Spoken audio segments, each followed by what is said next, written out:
Tuhan satu. Dan kepercayaan kepada Tuhan yang satu inilah, tauhid inilah, yang menjadi api yang berkobar-kobar menyala-nyala di dalam Quran itu. Dan jikalau api ini telah berkobar-kobar dan menyala-nyala pula di dalam dadanya seseorang manusia, manusia yang demikian itu menjadi manusia yang sebagai dikatakan oleh saudara Hamka.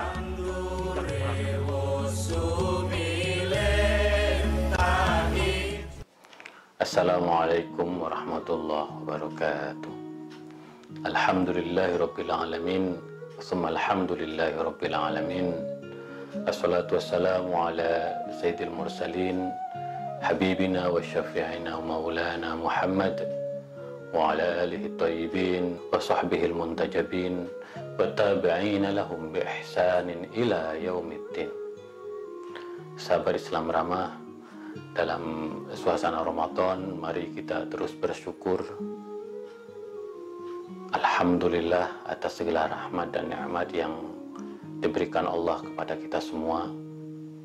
Nikmat di mana kita bisa menunaikan ibadah puasa dengan penuh sukacita, meskipun kita tahu kita bersama-sama menghadapi wabah yang tentu tidak mudah, karena kita harus melaluinya dengan penuh kesabaran, penuh ketulusan, penuh cinta di antara sesama. Karena bagaimanapun syukur ini akan menjadikan kita semakin kuat lahir dan batin. Pasti Allah mempunyai tujuan yang baik di balik pandemi ini, supaya kita hidup lebih sehat, lebih bersih, supaya negeri ini kita lebih solid, lebih bergotong royong lagi, mempunyai kepedulian pada sesama. Dan karena itu, sahabat Islam ramah, mari kita bangun rasa syukur kita sebagai warga bangsa dengan menjadikan apapun yang kita hadapi saat ini sebagai kekuatan untuk membangun optimisme secara bersama-sama. Salawat serta salam marilah kita sampaikan kepada baginda Rasulullah Sallallahu Alaihi Wasallam. Mudah-mudahan syafaat dan pencerahannya selalu hadir dalam diri kita. Hati kita diwarnai dengan akhlak Rasulullah Sallallahu Alaihi Wasallam. Maka selawat yang kita baca kepada beliau dan keluarganya akan membangkitkan ketentraman, kenyamanan, kearifan dalam diri kita, kebahagiaan. Allahumma sholli ala Muhammad wa ala ali Sayyidina Muhammad. Dan karena itu mari kita terus baca sholawat setiap saat. Mudah-mudahan kita jauh lebih sehat, jauh lebih tenang, nyaman, dan insya Allah sholawat ini akan menjadi obat hati kita dari berbagai wabah dan musibah. Sahabat Islam ramah, kita akan melanjutkan ngaji pemikiran keislaman Bung Karno, sebuah pemikiran yang tentu dapat kita jadikan sebagai inspirasi, motivasi, pegangan bagi diri kita, terutama umat Islam Indonesia, yang kita tahu bahwa Bung Karno banyak memberikan pandangan, memberikan visi, memberikan arah bagi negeri ini yang tentu digali dari hazanah keislaman.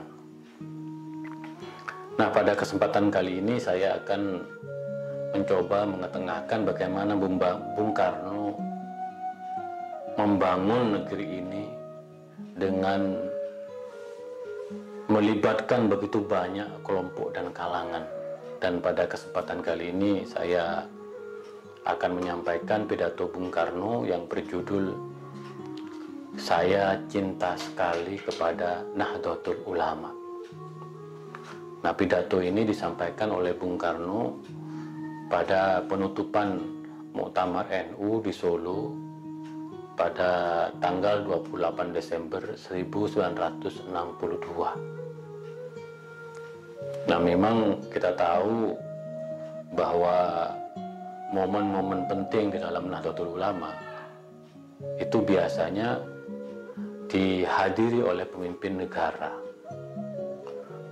Dan Bung Karno di dalam pidato dan tulisannya mengisahkan dia mempunyai keharusan untuk menghadiri momen-momen besar seperti Muktamar Nahdlatul Ulama. Karena hal itu merupakan salah satu bentuk cintanya Bung Karno kepada NU. Maka kita lihat betapa Bung Karno ini begitu dekat dengan kalangan Nahdlatul Ulama. Dan persahabatan antara Bung Karno dengan Hadratus Syekh Hasyim Asy'ari, dengan Kiai Wahid Hasyim, itu menunjukkan bahwa persahabatan yang semata-mata dibangun dari satu kesamaan visi untuk mewujudkan Indonesia yang merdeka, untuk mewujudkan Indonesia yang adil dan makmur. Nah, kecintaan Bung Karno kepada Nahdlatul Ulama ini, alhamdulillah sampai sekarang langgeng, sampai sekarang kokoh hubungan antara kelompok nasionalis dengan kelompok Nahdiyin. Kita pernah mendengarkan dalam episode sebelumnya bahwa Bung Karno mengatakan saya adalah seorang nasionalis, yaitu seorang nasionalis yang mempunyai visi nasionalisme yang luhur, nasionalisme yang membawa rahmat bagi kemanusiaan. Nah, hubungan antara NU dengan kelompok nasionalis ini sudah terbukti dalam sejarah mewujudkan Indonesia yang merdeka, Indonesia yang berdaulat. Dan karena itu kita melihat betapa hubungan antara Bung Karno dengan tokoh-tokoh NU, Hadratus Syekh Hasyim Asy'ari, lalu kemudian Kiai Wahab Hasbullah. Dan kita tahu bahwa Kiai Wahab Hasbullah sebagai Rais Am pernah menjabat sebagai Dewan Pertimbangan Agung yang pikiran-pikirannya begitu didengarkan, begitu diapresiasi dan dihargai oleh Bung Karno. Nah, karena itu Bung Karno mengatakan, saya cinta sekali kepada Nahdlatul Ulama. Walaupun melalui proses yang panjang untuk datang ke Muktamar NU di Solo tahun 62, di mana pada waktu itu pesawat tidak bisa mendarat sehingga dilakukan berbagai opsi sampai akhirnya Bung Karno hadir beberapa jam ke acara momen penting seperti Muktamar NU. Nah, Bung Karno tidak seperti biasanya kalau hadir dalam Muktamar NU, biasanya penuh dengan canda, dengan anekdot lelucon.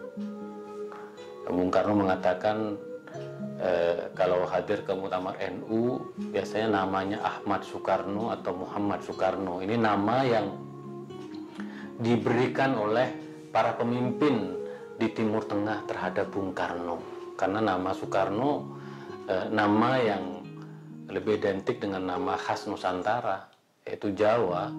Tetapi kemudian karena Bung Karno disebut sebagai pahlawan Islam, pahlawan kemerdekaan, maka setelah konferensi Islam Asia Afrika, maka Bung Karno lebih dikenal di seluruh negara-negara di Timur Tengah dengan Ahmad Soekarno atau Muhammad Soekarno.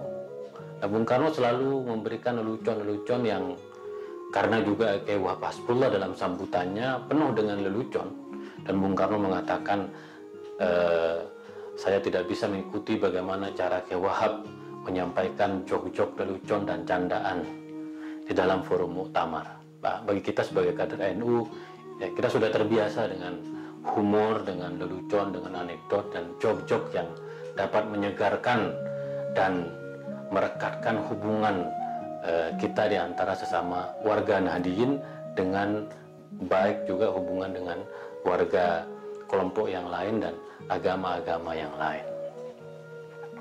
Nah, di dalam Muktamar NU tahun 62 ini, Bung Karno menyampaikan pidato yang sangat penting sekali, yaitu pidato yang berasal dari tulisan Bung Karno di dalam pemandangan yang terbit di Bengkulu tahun 1939, tetapi dalam literatur yang lain tahun 1940. Ini memang tulisan yang sangat penting sekali, dan saya sudah bedah dalam ngaji Pemikiran Keislaman Bung Karno pada episode sebelumnya tentang Hubbul Waton Minal Iman. Nah, Bung Karno mengatakan bahwa beliau mendapatkan gelar dari MPRS sebagai pemimpin revolusi Indonesia. Ini sebuah penghargaan yang bagi Bung Karno itu penting sekali untuk menyampaikan pikiran-pikiran, visi-visi besar Bung Karno tentang Indonesia. Bagaimana dia melihat, bagaimana dia mempunyai visi tentang keindonesiaan, dan sesungguhnya visi itu berangkat dari apa yang berkembang, apa yang itu menjadi pikiran yang kokoh dalam diri Bung Karno. Nah, di dalam pemandangan itu pada tahun 1939 atau 1940, Bung Karno menulis bahwa, dan ini ditegaskan dalam buku yang lain yaitu buku Sarinah, Bung Karno mengatakan bahwa dalam diri saya ini terdapat berbagai pandangan yang dalam bahasa Bung Karno multi kompleks dan campuran.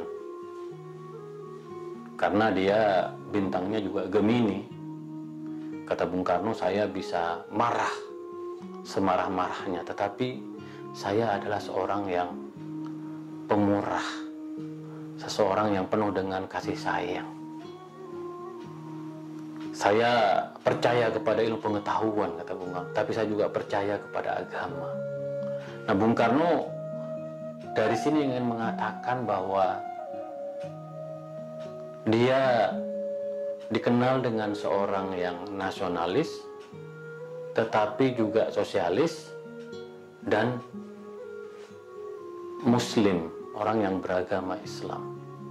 Maka Bung Karno mengatakan, kalau ditinjau dari sudut iman, maka saya seorang teis, saya seorang beragama, saya seorang Muslim.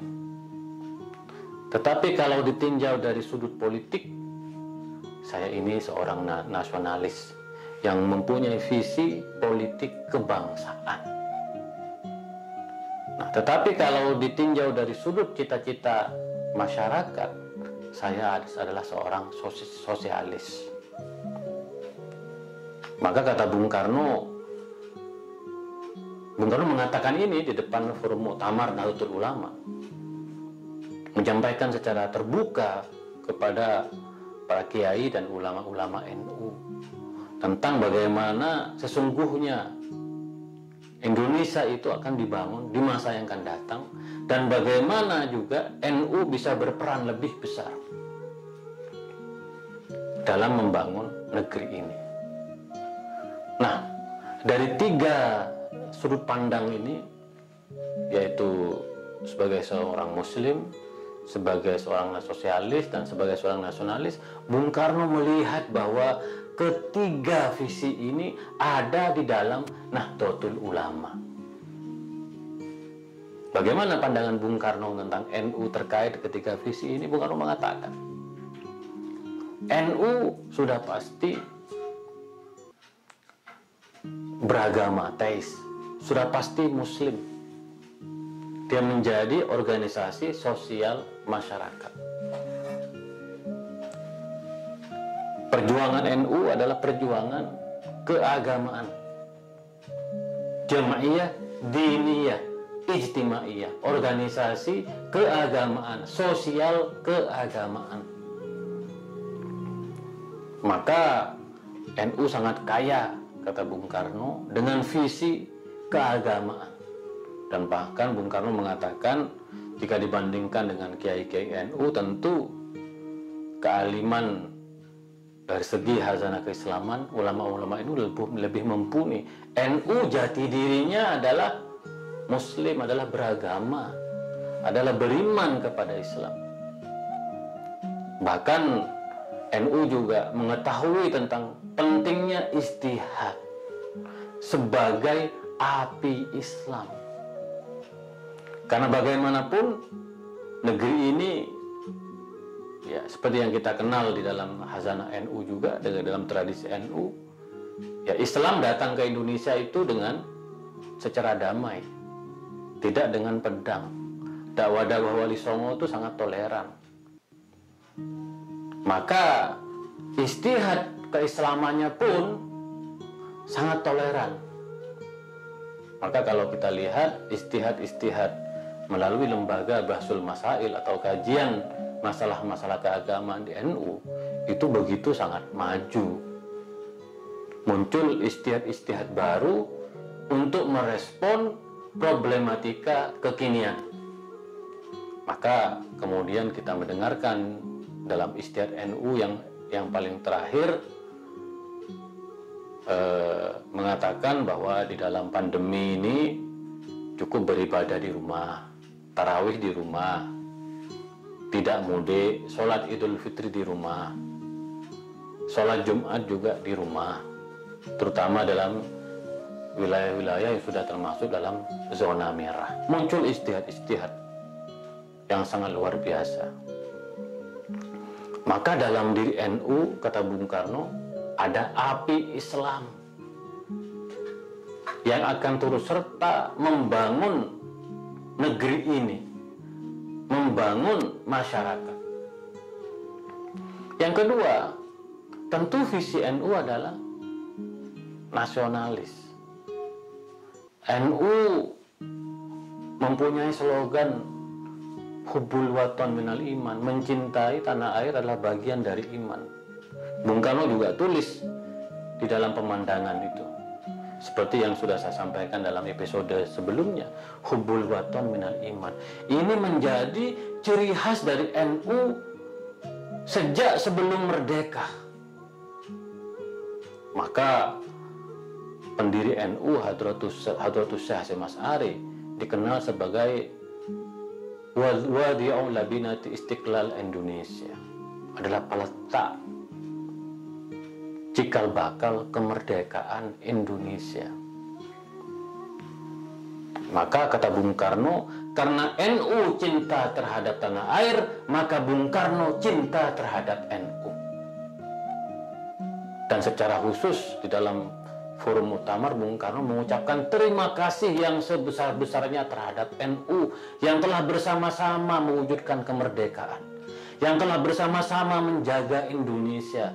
Bahkan dalam situasi sulit pun NU memberikan dukungan terhadap Bung Karno dengan memberikan gelar Waliul Amri Daruri Bisyaukah, seorang pemimpin dengan mandat kekuasaan yang penuh. NU selalu bersama-sama dengan Bung Karno karena NU sadar bahwa kelompok Muslim dengan kelompok nasionalis, kelompok Nahdliyin dengan kelompok nasionalis harus bersatu padu. Maka ini yang selalu dikatakan oleh Allahyarham Kiai Maimun Zubair, bahwa kalau Indonesia mau maju, kalau Indonesia mau sejahtera, maka antara Nahdliyin dan nasionalis itu harus bersatu. Karena ini menjadi kekuatan besar di negeri ini untuk menjaga stabilitas politik dan mewujudkan cita-cita bersama sebagai negara yang berdaulat secara politik, mandiri secara ekonomi, dan berkepribadian dalam kebudayaan.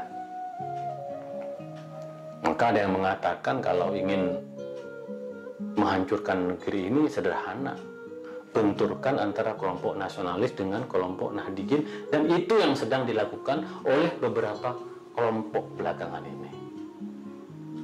Ingin memisahkan, ingin menjauhkan antara kelompok nasionalis dengan kelompok Nahdiyin. Karena kata Bung Karno, NU cinta pada tanah air, maka Bung Karno sebagai seorang nasionalis cinta kepada NU.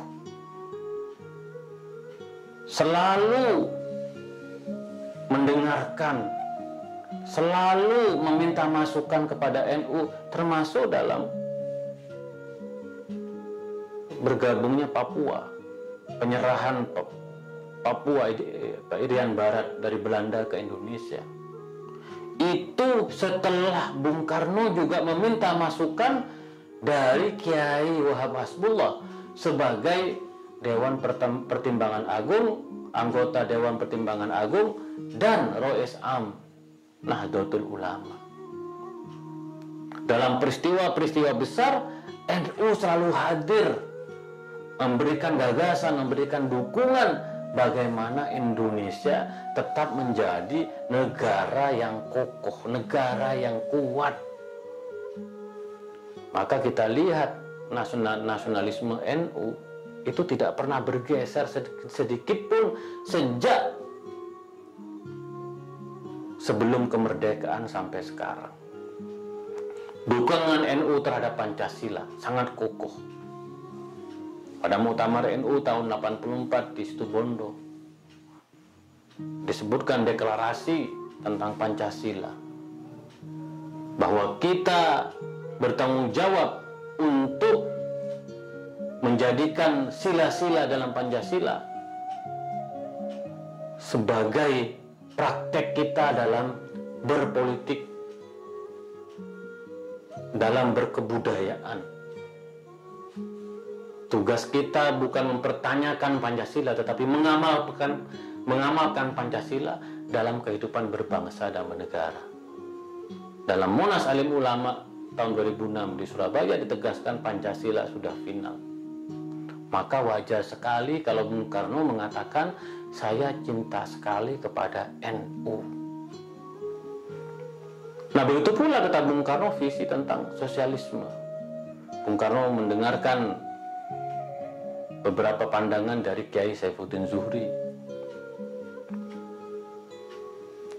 Kiai Saifuddin Zuhri menjelaskan kepada Bung Karno bahwa di dalam Islam banyak sekali pandangan-pandangan, pesan-pesan ayat-ayat Al-Quran dan pesan-pesan Rasulullah, dan pandangan para ulama yang sejalan dengan sosialisme. Karena dalam sosialisme ada prinsip keadilan sosial, ada prinsip kesetaraan, dan Islam menegaskan wa idza hakamtum bainan nas an tahkumu bil adl. Dan ketika kamu hendak memimpin, memerintah, mengambil keputusan di antara manusia, hendaklah kamu melandasi di keputusan itu kepada al-adl, pada keadilan.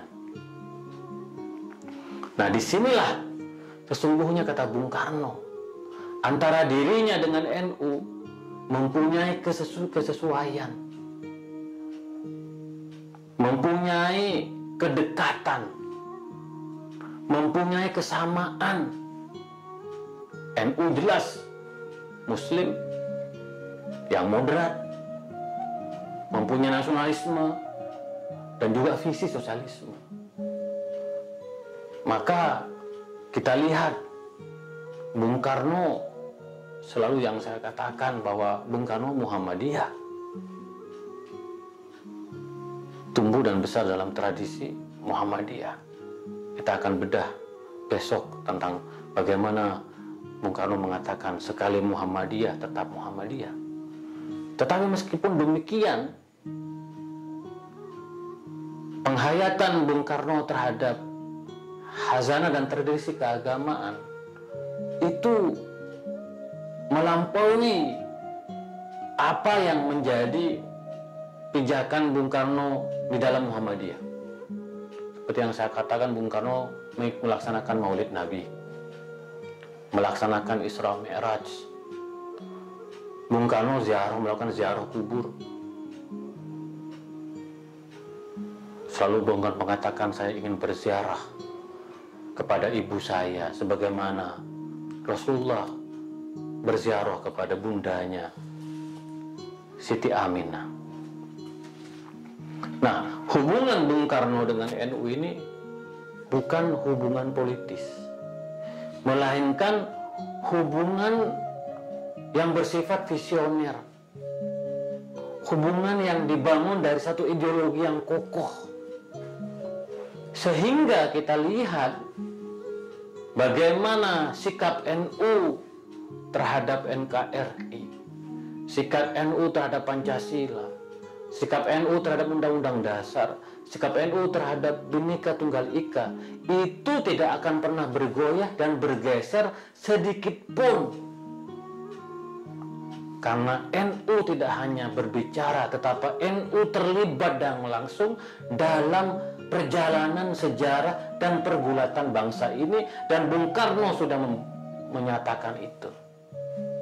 Saya cinta sekali kepada NU, karena NU cinta sekali kepada tanah air.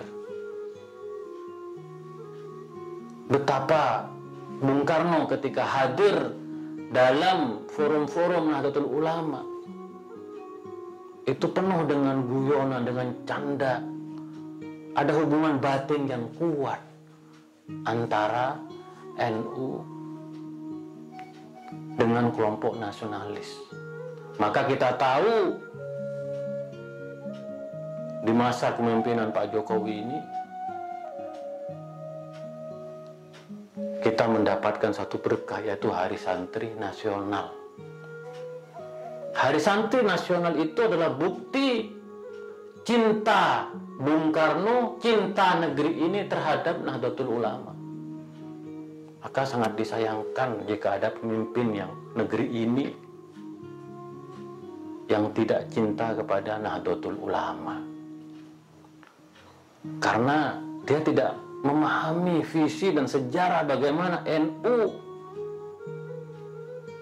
menjadi bagian penting dalam pembentukan negeri ini, menjadi bagian penting dalam pembangunan visi negeri ini, menjadi bagian penting membangun kebersamaan sebagai bangsa. Maka sahabat Islam ramah,